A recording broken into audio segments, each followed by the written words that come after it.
"You're too ugly for my wedding photos." Those were the exact words my daughter-in-law said to me, standing in my own kitchen, holding my son's wedding album like a weapon. First, let me thank you for watching Letters to Helen. Please subscribe and tell us in the comments where you're watching from. My name is Linda, and I'm 62 years old. I spent 37 years teaching 3rd grade, watching children grow and learn, celebrating their small victories like they were my own. When my husband Robert passed away 3 years ago from a sudden heart attack, I thought the hardest chapter of my life was behind me.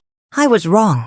Robert and I had one child together, our son Michael. He was our miracle baby, born after years of trying and hoping. When Michael finally arrived, we poured all our love into raising him. Robert would say, "Linda, that boy is going to make us proud someday." And he did. Michael became a successful engineer, bought his own home, and seemed to have everything figured out. 2 years ago, Michael met Jessica at a conference in Chicago.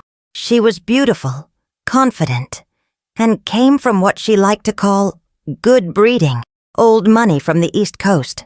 The first time Michael brought her home for dinner, I wore my best dress and spent hours preparing Robert's favorite pot roast recipe. I wanted to make a good impression.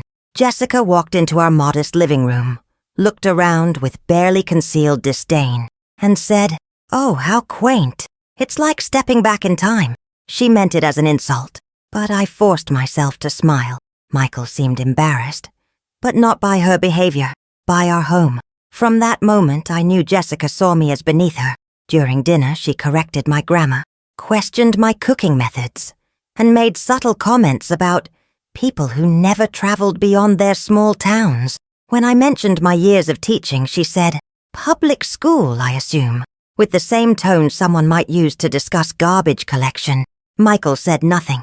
He just sat there, cutting his pot roast into smaller and smaller pieces, avoiding my eyes.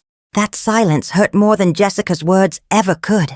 After they left that night, I sat in Robert's old chair and cried, not because of what she said, but because my son, the boy I raised to stand up for what's right, had chosen to protect her feelings over mine. I should have seen the warning signs then. I should have known that someone who treated me with such casual cruelty on our first meeting would only get worse. But mothers have this terrible habit of hoping things will get better, of believing that love can soften even the hardest hearts. I was about to learn how wrong I could be. Over the next 18 months, Jessica's behavior toward me became a carefully orchestrated campaign of disrespect. She never outright insulted me in front of Michael. She was too smart for that. Instead, she used what I came to think of as death by 1,000 cuts. During family dinners, she would interrupt me mid-sentence to ask Michael about work, as if I hadn't been speaking at all. When I offered to help with wedding planning, she would smile sweetly and say, "Oh, Linda, this is probably a bit too sophisticated for your taste, but thank you for offering." The worst part was watching Michael change. My son, who used to call me twice a week just to chat, suddenly became distant. Our conversations grew shorter, more formal. When I asked about the wedding preparations, he would give me vague answers like, "Jessica has it handled," or, "You don't need to worry about the details, Mom." One particularly painful evening, I was showing Jessica some old photo albums, pictures of Michael as a baby, his first steps, his graduation from college. I thought we could bond over our shared love for him.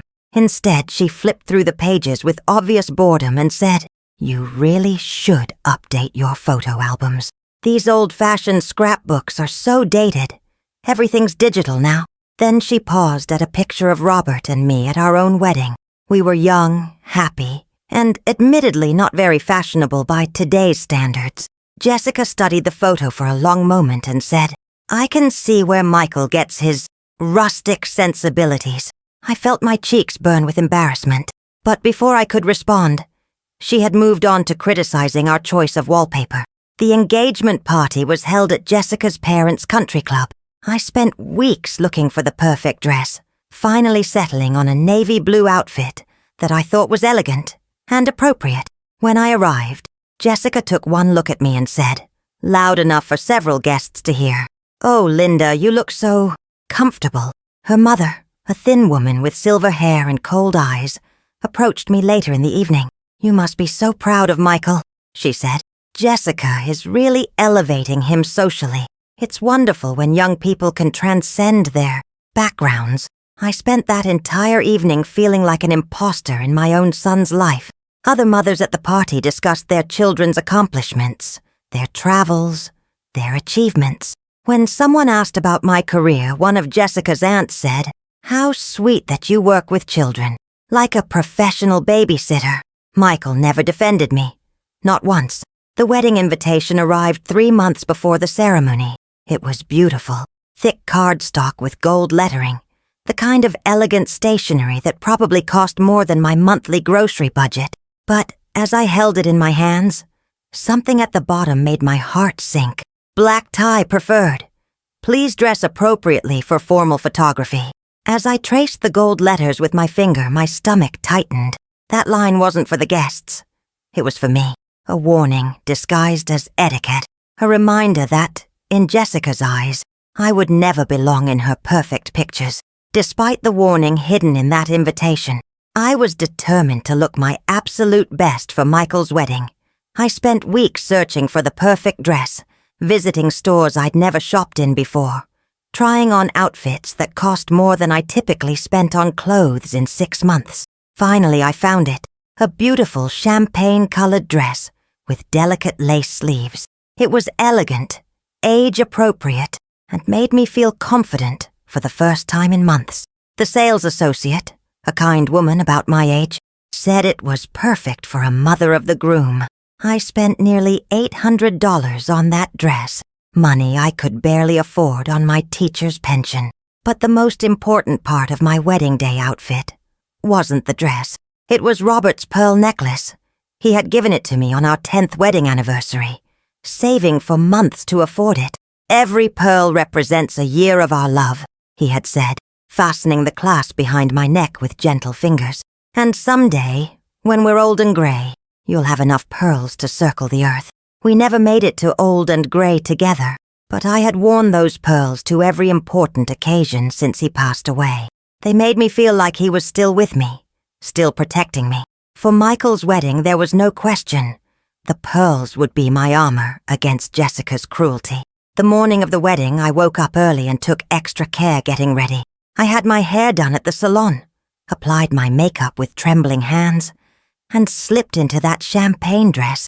When I looked in the mirror, I saw Robert's wife again, not the broken-down woman Jessica had tried to make me become. I drove to the church with my heart pounding. The ceremony was beautiful, held in an old stone cathedral that Jessica's family had attended for generations. As I walked in, heads turned. Some guests smiled and nodded. Others, Jessica's family, looked me up and down with barely concealed assessment. I took my seat in the front row, right where the mother of the groom belonged. Michael looked handsome in his black tuxedo, nervous but happy. When he saw me, he smiled. A real smile, the first genuine one I'd received from him in months. But then I noticed Jessica at the back of the church, adjusting her veil with her bridesmaids. She glanced in my direction, and her expression changed. She whispered something to her maid of honor, who immediately looked at me and whispered to the next bridesmaid. The ceremony proceeded beautifully. I cried when Michael said his vows, remembering the little boy who used to practice wedding ceremonies with his stuffed animals, always insisting that I play the bride. During the kiss, I touched Robert's pearls and whispered, "He did it, honey. Our boy is married." But as the photographer began organizing family photos after the ceremony, I noticed Jessica's tight smile as she looked at me. "Let's start with immediate family only," the photographer announced. I stepped forward with the other parents, my heart swelling with pride. As I moved closer for the photo, Jessica tilted her head, her smile frozen, and said in that sugary voice I had come to dread, "Actually, maybe we should take a few without Linda first." The words hit me like a physical blow. The photographer looked confused, glancing between Jessica and me. Michael's face went pale, but he said nothing. Jessica's parents exchanged a knowing look, as if they had been expecting this moment. "I'm sorry," I managed to whisper. my voice barely audible over the chatter of wedding guests in the background. Jessica's smile never wavered. "Oh, it's nothing personal, Linda. It's just that we want some photos with a more cohesive aesthetic first. You understand, don't you? We can always take some casual family shots later." Cohesive aesthetic. The words burned in my ears. I looked down at my champagne dress, the one I had spent so much money on, the one that had made me feel beautiful just hours before. Now it felt like a costume, like I was playing dress-up in someone else's life. "But I'm Michael's mother," I said, hating how small my voice sounded. "Of course you are," Jessica replied, her tone dripping with false sweetness. "And we'll definitely get some lovely photos of you with Michael later. But right now, we need the formal portraits for the album." The photographer, clearly uncomfortable, started adjusting his camera settings. Other wedding guests had begun to notice the commotion. I could see Jessica's college friends whispering behind their hands, probably discussing the awkward situation with the groom's mother. Michael finally found his voice. "Jessica, maybe we should—" "It's fine, sweetheart," she interrupted, placing a perfectly manicured hand on his arm. "Your mother understands that we need our formal shots first. Don't you, Linda?" Everyone was staring at me. Jessica's bridesmaids, her parents, the groomsmen, all waiting to see what the embarrassing mother-in-law would do next. Would I make a scene? Would I cry? Would I storm off and ruin the perfect wedding? I touched Robert's pearls at my throat, feeling each one like a small reminder of better times. What would he have done in this situation? What would he have wanted me to do? "Of course," I heard myself say. "I understand completely." Jessica's smile became genuine for the first time all day. "Wonderful.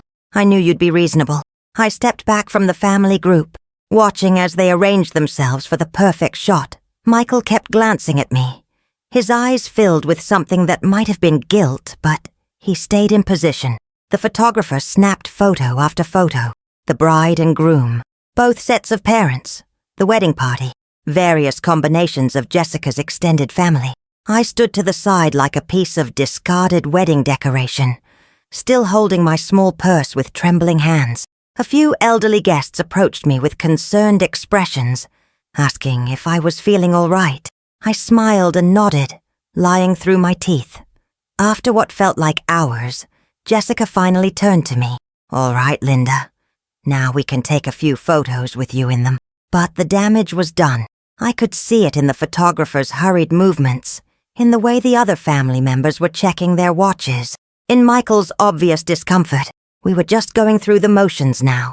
The reception was held at an elegant country club overlooking a pristine golf course. Everything was perfect. Crystal chandeliers, white roses, tables draped in ivory silk. It was exactly the kind of sophisticated affair Jessica had always dreamed of, and exactly the kind of place where I felt completely out of my element. During the cocktail hour, I tried to mingle with the other guests, but conversations felt forced and uncomfortable. Jessica's friends and family had a way of making small talk that somehow managed to exclude me from every discussion. When I mentioned my years of teaching, one of her cousins said, "How admirable. Public service is so important for certain people." I found myself gravitating toward Michael's old friends from college, people who had known me when he was younger. But even they seemed different now, more polished, more aware of social hierarchies. They asked about my retirement, about how I was adjusting to life without Robert, their voices tinged with the kind of pity that made me want to disappear. The worst moment came during dinner. I was seated at a table with some distant relatives of Jessica's, people I had never met, and would probably never see again. The conversation flowed around me like water around a stone. They discussed their children's careers at law firms and investment banks, their vacation homes in the Hamptons, their country club memberships. When the woman next to me politely asked what I did, I explained that I was a retired elementary school teacher. The table fell silent for a moment before someone quickly changed the subject to the quality of the wedding flowers. I picked at my salmon, watching Michael and Jessica dance their first dance as husband and wife. They looked perfect together. Young, beautiful, successful. For a moment I felt proud of my son. He had found happiness even if it came with conditions I couldn't understand. But then I noticed how Jessica's eyes scanned the room during their dance, checking to see who was watching, who was taking photos. Even in her most romantic moment, she was performing. After dinner, the photographer began making rounds for more candid shots. I watched him capture moments of laughter, tears of joy, intimate conversations between family members. I hoped he might approach me, include me in some of these precious memories. Instead, I noticed Jessica speaking quietly to him near the dessert table. She pointed in my direction, and he nodded, then deliberately turned his camera away from where I was sitting. The exclusion was so obvious that other guests began to notice. Michael's godfather, a kind man named Frank, who had known me for years, came over to my table. "Linda, you look beautiful tonight," he said, loud enough for others to hear. "That dress is stunning on you." I smiled gratefully, touching Robert's pearls. "Thank you, Frank. Robert always said these pearls made everything elegant." "He was right," Frank replied, then hesitated. Are you feeling all right? You seem a bit quiet tonight." Before I could answer, the DJ announced it was time for the mother-son dance. My heart leapt. This was my moment, the dance I had dreamed about since Michael was a little boy. I stood up, smoothing my dress, ready to dance with my son. But Jessica was already walking toward the dance floor, her arm linked with Michael's. I froze. That was supposed to be my moment. Mine and Michael's. But there he was, smiling as Jessica held him close, and the song that was meant for a mother and her son began without me. 3 weeks after the wedding, I was still replaying that moment in my mind, watching my son dance with his wife, while I stood frozen beside my table like a forgotten decoration. I had left the reception early that night, claiming a headache, but the truth was, I couldn't bear to witness any more of my own erasure. I threw myself into my usual routines, trying to pretend everything was normal. I tended my small garden, organized my closets, and caught up on grading papers I had volunteered to help with at the local elementary school. But every quiet moment brought back memories of champagne glasses clinking without me, conversations flowing around me, and that terrible moment when the mother-son dance began, without the mother. Michael called twice in those 3 weeks. Both conversations were brief and awkward, filled with the kind of small talk we had never needed before. He didn't mention the wedding, and neither did I. We both pretended that everything was fine, that nothing had changed between us. Then the package arrived. It was a Tuesday morning in early October, and I was having my coffee on the front porch, watching the leaves begin their autumn transformation. The UPS truck pulled up, and the driver handed me a large, flat package wrapped in elegant brown paper with Jessica's return address printed in gold lettering. My hands shook as I carried it inside. I knew what it was, the wedding album, the official record of Michael's perfect day. Despite everything that had happened, I felt a flutter of excitement.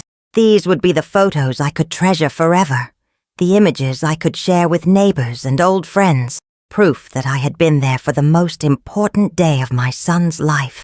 I made myself a fresh cup of tea and settled into Robert's old armchair before carefully unwrapping the package. The album was beautiful, leather-bound with gold embossing, the kind of expensive keepsake that would last generations. Michael and Jessica was inscribed in elegant script on the cover, along with their wedding date. I opened to the first page with trembling fingers. There was the ceremony. Jessica walking down the aisle in her stunning gown. Michael waiting at the altar with tears in his eyes. The moment they exchanged rings, the photographer had captured everything perfectly. I turned the page, eager to see the family portraits, the moments after the ceremony when we had all gathered together. But something was wrong. I flipped through page after page of reception photos, guests laughing, toasts being made, the first dance, the cake cutting, beautiful professional photographs that told the story of a perfect wedding day. Except I wasn't in any of them, not one single photograph. I went back to the beginning and looked more carefully. There were photos of Jessica's parents beaming with pride, photos of Michael's groomsmen raising their glasses, photos of distant relatives I barely knew, captured in candid moments of joy. But where I should have been, standing beside Michael during family portraits, sitting at my table during dinner, watching the ceremony from the front row. There was nothing. Empty space. Air. It was as if I had never been there at all. I stared at that album for hours, turning every page twice, 3 times, hoping I had somehow missed myself in the beautiful photographs. But the truth was undeniable. I had been completely erased from my own son's wedding day. My first instinct was to call Michael immediately, to demand an explanation, but something held me back. Maybe it was the memory of all those times he had remained silent when Jessica hurt me, or maybe it was the growing realization that this couldn't have been an accident. You don't accidentally remove someone from every single photograph. Instead, I spent the rest of that day in a kind of shock, moving through my house like a ghost. I made dinner I couldn't eat, watched television shows I couldn't follow, and finally went to bed with the album clutched against my chest, like a wound that wouldn't stop bleeding. The next morning I called Michael at work. "Hi, Mom," he said, and I could hear the familiar sounds of his office in the background. Keyboards clicking, phones ringing, the normal world continuing while mine fell apart. "Michael, I received the wedding album yesterday," I said carefully. There was a pause. "Oh, good. Jessica was excited to share it with you. Honey, I need to ask you something, and I need you to be honest with me." I took a deep breath. "Did you notice that I'm not in any of the photographs?" The silence stretched so long I thought the call had dropped. "Michael, are you there?" "I'm here, Mom." His voice was barely above a whisper. "Did you know about this? Did you know the photographer was instructed not to include me?" Another painful silence. Then, "Mom, Jessica handles all the photography stuff. I don't really pay attention to those details." That non-answer told me everything I needed to know. "I'm coming over," I said. "Mom, maybe this isn't the best time. I'll be there in 20 minutes. I drove to their house with the album on the passenger seat, my hands gripping the steering wheel so tightly my knuckles were white. Michael and Jessica lived in a beautiful suburban neighborhood, the kind of place where every lawn was perfectly manicured, and every house looked like it belonged in a magazine. Jessica answered the door wearing yoga clothes, and a smile that didn't reach her eyes. "Linda, what a surprise. Michael's not home from work yet. I'm here to see both of you," I said, holding up the album. "About this." Her smile faltered slightly, but she stepped aside to let me in. "Of course. Come in." We sat in their pristine living room, surrounded by wedding gifts that were still being unpacked. Jessica offered me coffee, which I declined. I simply placed the album on their glass coffee table and opened it to the first page of family portraits. "I'd like you to explain this to me," I said quietly. Jessica looked at the photos, then back at me, and for a moment I saw something flicker across her face. Not guilt exactly, but calculation. "Explain what, Linda?" "Why I'm not in a single photograph from my son's wedding." She tilted her head, as if genuinely confused. "But you are in some of the photos. The photographer took several with you." "Then where are they?" Jessica's smile returned, cold and sharp as winter. "You're too ugly for my wedding photos." "Linda!" They would have ruined the aesthetic of my album. The words hung in the air between us like poison. I felt the blood drain from my face, my hands going numb where they rested on the album cover. For a moment, I wondered if I had heard her correctly. Surely no one could be that deliberately cruel. But Jessica's expression told me everything. She wasn't embarrassed by what she had said. She wasn't apologetic. If anything, she looked relieved, as if she had finally been able to speak a truth she had been holding back for months. "Excuse me," I whispered. "Oh, come on, Linda. Don't act so shocked. You had to know this was coming." Jessica leaned back against her white leather sofa, completely relaxed. "Do you really think I wanted to look at your face every time I opened my wedding album? Do you think I wanted my future children to see their grandmother looking so dowdy in my beautiful photographs?" I touched Robert's pearls instinctively, the gesture that had given me strength throughout the entire ordeal.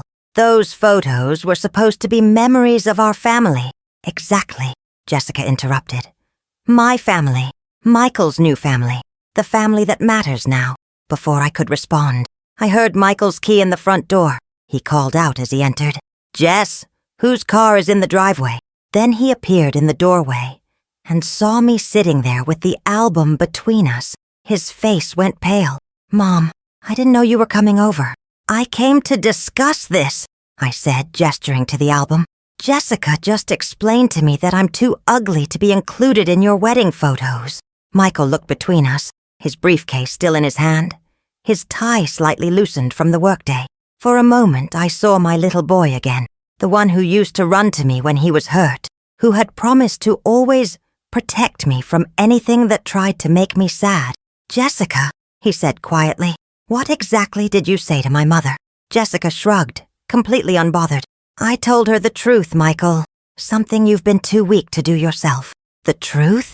Michael's voice was strained. "That she doesn't fit in with our lifestyle. That she's embarrassing. That every time we bring her anywhere, people stare and whisper about how she doesn't belong." Jessica stood up and walked to where Michael stood. "You've said it yourself, honey. Remember after the engagement party, you said you were mortified by how out of place she looked." I watched my son's face crumble as she spoke. He had said those things. The knowledge was written across his features like a confession. "Michael," I said softly, "is that true?" He couldn't meet my eyes. "Mom, I never meant—" "Answer me. Did you tell your wife that you were embarrassed by me?" The silence stretched between us like a chasm. Finally, Michael set down his briefcase and sank into a chair across from me. "I was frustrated after the party," he said, his voice barely audible. "You seemed so uncomfortable, and people were asking questions, and I said some things I shouldn't have said." Jessica moved to stand behind his chair, her hands on his shoulders like a claim of ownership. "He said you were holding him back," she said with satisfaction. "He said he was tired of making excuses for you." Those words shattered something inside me that I didn't even know was still whole. I looked at my son, this man I had raised, sacrificed for, loved unconditionally, and saw a stranger. The Michael I knew would never have said such things. But then again, the Michael I knew would never have allowed his wife to erase me from his wedding photos either. "I see," I said quietly, closing the album with trembling hands. "Well, I suppose that explains everything." I stood to leave, but Jessica wasn't finished with me yet. "Actually, Linda, since we're being honest, there's something else you should know." She moved around to face me directly, her smile taking on a predatory quality. "The photographer didn't just accidentally exclude you from the album photos. I specifically instructed him to remove you from any pictures you might have accidentally appeared in." My breath caught in my throat. "What do you mean?" "I mean, I paid him an extra $500 to digitally edit you out of any group shots. You were there, Linda, in the background of several photos, standing at the edge of family portraits, sitting at your little table during dinner.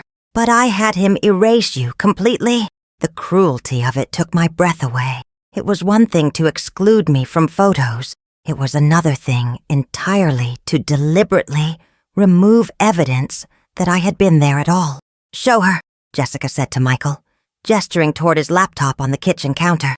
"Show her the original files." "Jessica, don't!"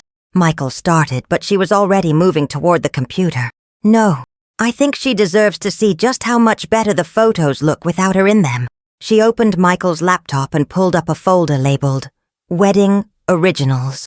My heart pounded as she clicked through the files, and then there I was, in photo after photo, standing with the family, smiling at the camera, looking proud and happy to be celebrating my son's wedding. In one image, I was standing right next to Michael during a group shot, my hand on his arm, both of us laughing at something someone had said. In another, I was clearly visible at my table, raising a glass during the toast, tears of joy in my eyes. There was even a beautiful candid shot of me, adjusting Robert's pearls while watching Michael and Jessica's first dance, my face soft with love and memory. I had been there. I had been part of his wedding day, and she had paid someone to erase me from history. "You see?" Jessica said, clicking back and forth between the original photos and the edited versions in the album. "Much cleaner without you cluttering up the frame." I looked at Michael, who was staring at the computer screen with horror in his eyes. "You knew about this?" I said. It wasn't a question. "Mom, You knew she was having me digitally removed from your wedding photos, and you said nothing." His silence was answer enough. I picked up my purse and headed for the door. but Jessica called after me. "Linda, where are you going? We're not finished talking." I turned back to face them both, my son who had betrayed me, and the woman who had orchestrated my humiliation with surgical precision. "Yes," I said quietly, "we are." I drove home in a fog of pain so deep I barely remember making the turns or stopping at traffic lights. When I finally pulled into my driveway, I sat in the car for a long time, staring at the house Robert and I had bought when Michael was 5 years old. The house where we had celebrated birthdays and holidays, where we had bandaged scraped knees and helped with homework, where we had dreamed about the day our son would get married. Never in those dreams had I imagined being erased from that day entirely. Inside, the house felt different, emptier somehow, as if Jessica's cruelty had followed me home and poisoned the air. I walked through rooms filled with memories, past photo albums documenting Michael's childhood, past the piano where he had reluctantly practiced scales, past the kitchen table where we had shared thousands of meals as a family. I found myself in the living room, staring at the mantelpiece where Robert's ashes sat in a simple wooden urn. Next to it was our wedding photo, the one Jessica had criticized as rustic. We looked so young, so hopeful, so certain that love could conquer anything. "What would you do, Robert?" I whispered to the photograph. "How do I forgive this? How do I move past knowing that our son chose her cruelty over my love?" The silence was deafening. That night I couldn't eat. I couldn't sleep. I wandered through the house like a ghost, picking up objects and putting them down, starting books I couldn't focus on, turning on television shows that felt like noise. Every time I closed my eyes, I saw those wedding photos, the ones where I had been there, smiling and proud, before Jessica paid someone to make me disappear. By 3 a.m, I found myself in the bedroom Robert and I had shared for over 30 years. I was looking through his dresser drawer, touching his old ties, his reading glasses, the watch he had worn every day until the heart attack took him. At the very back of the drawer, beneath some old handkerchiefs, I found something I had forgotten about. His Bible. Robert had been a quiet man of faith, not the kind to preach or quote scripture, but someone who found comfort in reading a few verses before bed each night. After he died, I had packed most of his personal items away, too painful to look at, but somehow this Bible had ended up in the drawer, waiting. I carried it back to the living room and settled into his old chair. The leather cover was worn soft from years of handling, and the pages fell open naturally to passages he had read over and over again. Scattered throughout the book, I found small pieces of paper with notes in his careful handwriting, verses that had spoken to him, thoughts about faith and family, little prayers for Michael's future. And then, tucked between the pages of Psalms, I found an envelope with my name on it, written in Robert's distinctive script. My hands trembled as I opened it. Inside was a single sheet of paper covered in his handwriting. "My dearest Linda, if you are reading this, it means I am gone, and you are facing something that feels impossible to bear. Remember this, no one can diminish your worth unless you let them. No one can erase your love unless you allow it. You are stronger than you know, and you deserve better than anyone who makes you feel small. Our son may forget who raised him, but you must never forget who you are. All my love, Robert." I read Robert's letter 3 times before the tears came. They weren't the helpless tears I had been crying for weeks. These were different, cleansing, angry, empowering. He was right. I had allowed Jessica to make me feel small, worthless, invisible.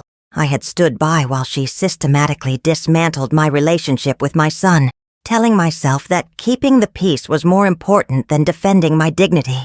I had accepted crumbs of respect when I deserved a seat at the table, but not anymore. I spent the rest of that sleepless night planning. By the time the sun rose, I knew exactly what I needed to do. First, I called my old friend Margaret, a retired lawyer who had handled Robert's estate.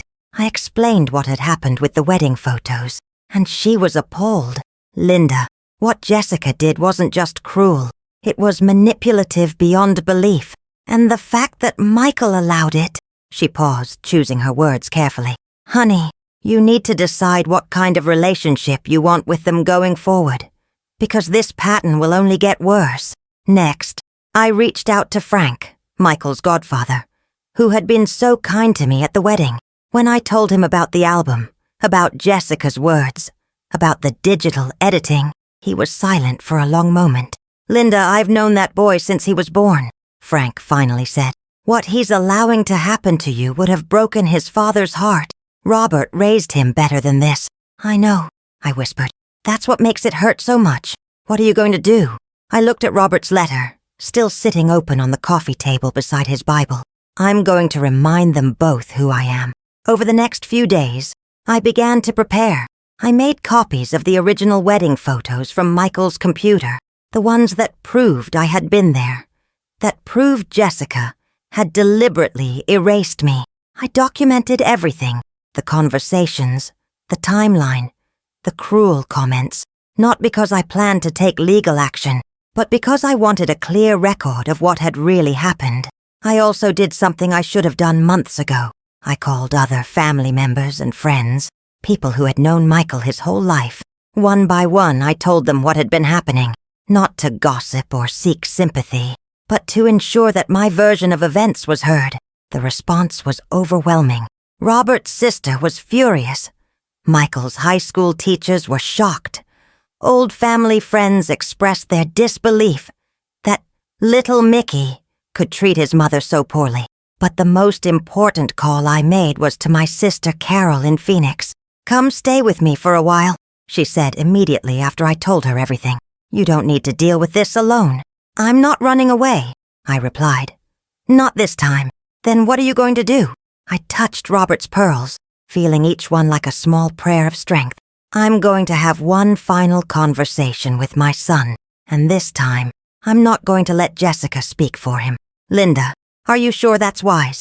I thought about the woman I used to be, the one who taught children to stand up for themselves, who raised a son to know right from wrong, who had been married to a man who believed in treating people with dignity and respect. It's time I remembered who I raised him to be. I called Michael on a Saturday morning and told him I was coming over. This time, I didn't ask if it was convenient. I didn't apologize for the interruption. I simply said, "I'll be there at 2 o'clock. Make sure Jessica is there too. We're going to settle this once and for all." When I arrived, they were both waiting in their living room, sitting side by side on their white leather sofa, like defendants in a courtroom. Jessica's expression was defiant, almost amused. Michael looked terrified. I didn't sit down. Instead, I stood in front of them, Robert's letter in one hand and a folder of printed photographs in the other. "I want you both to listen very carefully," I began, my voice steadier than it had been in months. "Because I'm only going to say this once." I opened the folder and spread the original wedding photos across their coffee table, the ones showing me laughing with Michael, celebrating with the family, being present for the most important day of his life. "These photos prove that I was there, that I was part of your wedding day, whether Jessica wanted me there or not." I looked directly at my son. "But more importantly, they prove that you both lied to me. You sat in this room and watched me discover that I had been erased, and neither of you had the decency to tell me the truth about what really happened." Michael started to speak, but I held up my hand. "I'm not finished. Jessica, you told me I was too ugly for your wedding photos. You paid someone to remove me from the memories of my son's wedding day. You have spent 2 years systematically trying to erase me from Michael's life, and I allowed it because I thought keeping the peace was more important than keeping my dignity." I pulled out Robert's letter and held it up. "But my husband, the man who raised Michael with me, who taught him to respect women, who believed that love meant protecting the people you care about, he left me a reminder of who I really am. And I'm not the woman you've tried to make me become." Jessica rolled her eyes. "Linda, this is all very dramatic, but I'm not talking to you," I said firmly. "I'm talking to my son." I turned to face Michael directly, this man I had loved since the moment he was born. "You have a choice to make. Michael, you can continue to let your wife treat me like an embarrassment, or you can remember the values your father and I tried to teach you. But I won't be erased anymore. I won't stand quietly by while someone tries to make me invisible." I closed the folder and picked up my purse. "I'm going to visit my sister in Phoenix for a few weeks. When I come back, if you want a relationship with me, it will be on terms of mutual respect. If you don't, then I'll know where I stand. I walked toward the door, then turned back one final time. And Jessica, you can try to erase me from photographs, but you can never erase me from his blood, his memories, or the 30 years I spent raising him to be better than this. I left them sitting there in their perfect house, finally understanding that some battles are won, not by fighting, but by refusing to disappear. What would you have done in my situation? Have you ever faced something like this in your own family? Please share your thoughts in the comments, and don't forget to tell me what city you're watching from. Thank you so much for listening. Until the very end, this is Letters to Helen, and I'll see you in the next story.